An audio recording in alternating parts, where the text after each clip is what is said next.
पंजाब और केपी इंतखाबात अज खुद नोटिस केस का मामला। जस्टिस अतर मिनल्लाह का 25 सफ़हात पर मुश्तमिल तफसीली नोट जारी। तफसीली नोट में जस्टिस अतर मिनल्लाह ने कहा, सियासतदान मुनासिब फोरम के बजाय अदालत में मुकदमा लाने से हारते या जीतते हैं। इस दरखास्त पर कार्रवाई शुरू करने से पॉलिटिकल स्टेक होल्डर्स को अदालत पर एतराज उठाने की दावत दी गई। इस किस्म के एतराजात से अवाम के अदालत के ऊपर एतमाद पर असर पड़ता है। तहरीक इंसाफ की दरखास्त पर कार्रवाई शुरू करना कबल अज वक्त था।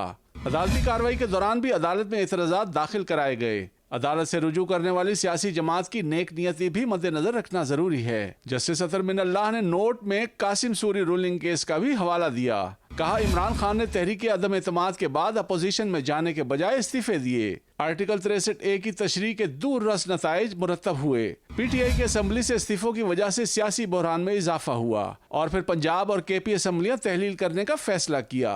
दोनों सूबों में इंतखाबात न कराने पर मुतल्लका हाई कोर्ट से रुजू किया गया। ताहम हाई कोर्ट्स में केस ज़ेर इल्तवा था। इसके बावजूद सो मोटो लिया गया। हाई कोर्ट्स की सलाहियत पर शक करने की कोई वजह नहीं बनती।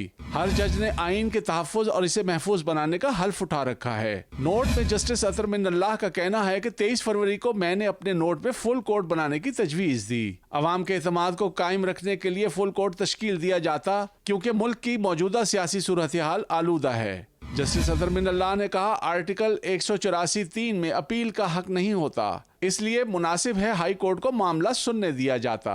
अदालतों का तलवार और पैसे पर कोई कंट्रोल नहीं होता। किसी सियासी फरीक को अदालती अमल की गैर जानिबदारी और शफाफियत पर शक नहीं होना चाहिए।